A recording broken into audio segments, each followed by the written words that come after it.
घंटा बजा दिया पकड़ के कुलदीप यादव, पकड़ के उसने बजा दिया इंग्लैंड की, पकड़ के उसने इंग्लैंड की घुसा दिया।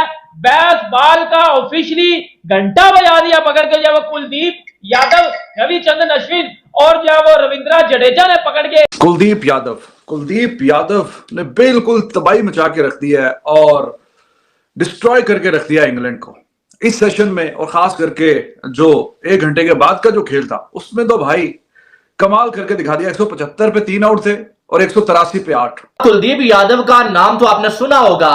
कुलदीप यादव ने आज एक बार फिर से इंग्लैंड की बखियां जो है ना वो उधेड़ के रख दी है, अगर ये कहा जाए कुछ गलत नहीं होगा। कुलदीप यादव ने आज इंग्लैंड के बल्लेबाजों को पिच पे डांस नहीं करवाया ना, कोई कसर नहीं छोड़ी है। इस हद की जो बॉलिंग किया कुलदीप यादव ने। ये है इंडिया के स्पिनर्स की ग्रेटनेस। एक ऐसे ट्रैक के ऊपर, एक ऐसी फ्लैट ट्रैक के ऊपर बजा दिया पकड़ के, घसा दिया, डंडा दे दिया पकड़ के। किधर गया मेरा डंडा? डंडा डंडा डंडा बेटा, ये 1.5 फुट का डंडा ना, ये 1.5 फुट का डंडा, पूरा 1.5 फुट का पकड़ के बहन के स्टोक के अंदर दे दिया ना, बहन के स्टोक। आ जरा इंडियन स्पिनर्स का राज। और मैं एक चीज बड़े सुकून से कहूंगा वो ये है कि ये जो इंग्लैंड की टीम है ना, ये अपने ओपनर्स के बगैर कुछ भी नहीं है। इस पूरी सीरीज के अंदर जैक क्रॉली और बेन डकेट ने जो रन किए हैं और उन्होंने उनके ऊपर भी यकीन है कि वो उसको, जैक क्रॉली 3 फिगर्स में नहीं जा पाता और बेन डकेट जो है ना वो तो पता नहीं क्या करता। और एक टाइम ऐसा लग रहा था कि शायद इंग्लैंड की टीम 400 रन बड़े आराम के साथ बना लेगी, क्योंकि 100 रन पे पहला जो सेशन था उसमें 100 रन पे इंग्लैंड के टोटल 2 खिलाड़ी आउट थे और जैक क्रॉली बड़ी कमाल की बैटिंग कर रहा था और वो क्रीज पे मौजूद था। लेकिन जो दूसरा सेशन हुआ है ना, दूसरा सेशन इंडिया के नाम रहा भाई।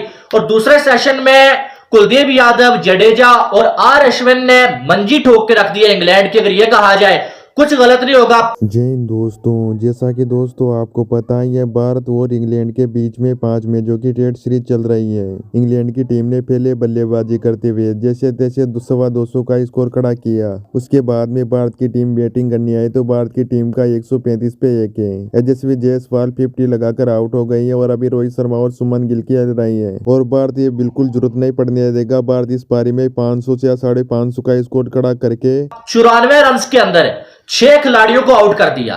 इस तरह का जो ट्रैप करना, मतलब एक सिर्फ फास्ट बॉलर ही की एक दहशत नहीं होती। अगर आपके पास स्किल सेट है तो स्पिनर्स भी बैट्समैनों को, बड़े बड़े बैट्समैनों को फंसा के रखते हैं। और ये जो बैटल है ये भी देखने से ताल्लुक रखती है। मतलब क्या ही शानदार नजारा है। कुलदीप और बेन स्टोक्स, आप वो दोबारा वो ओवर देखें जिसमें हुआ, तो आई एंजॉयड इट। बहुत ही शानदार और बेहतरीन किस्म की परफॉर्मेंस। और उस ओवर में बेन स्टोक्स का एक नाम है, मुकाम है। स्पिनर्स के खिलाफ भी आपको पता है ठीक ठाक खेलता है, अच्छे छक्के छक्के भी मारता है, लेकिन उसको जिस तरह बांध के रखा हुआ था, दैट वाज अमेजिंग। और फिर आउट भी किया। बैन स्टोक ने क्या स्टेटमेंट दिया परसों? ये स्टोक दे रहा था स्टेटमेंट कि हम आखिरी टेस्ट मैच जीत के इंडिया से खुशी खुशी वापस जाएंगे। उधर ये पाकिस्तान नहीं है, ये इंडिया है। उन्होंने आज आपका पकड़ के बजा दिया पकड़ के, आप सबकी पकड़ के बजा दिया आज इंडिया ने। क्या एक्सेप्शनल बॉलिंग किया कुलदीप यादव ने, क्या क्लास का वो बंदा बॉलर है। मतलब मजा आ जाता है उसको देख के यार।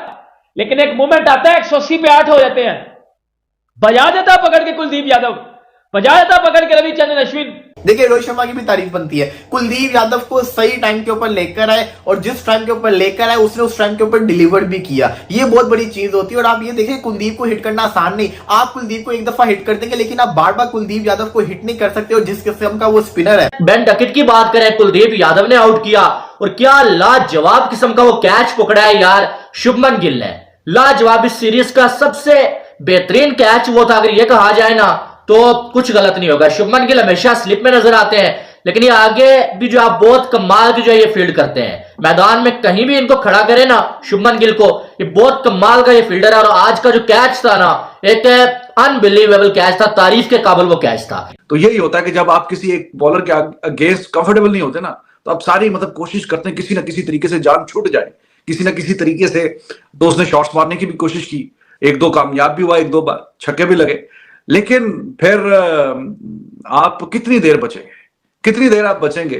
when you are not comfortable out there, you're gonna get one good ball। बहन के स्टोक जो तू कह रहा था उस दिन कि हम आखिरी इस वीक में खुशी खुशी वापस जाएंगे, पुत्र ये पाकिस्तान नहीं है बेटा, पकड़ के ना, पकड़ के बजा दिया छनकना, आपका छनकना बजा दिया पकड़ के, क्योंकि आप इंडिया की इस ग्रेटनेस, इस एक्सेप्शनल बॉलिंग लाइनअप के आगे ढेर हो।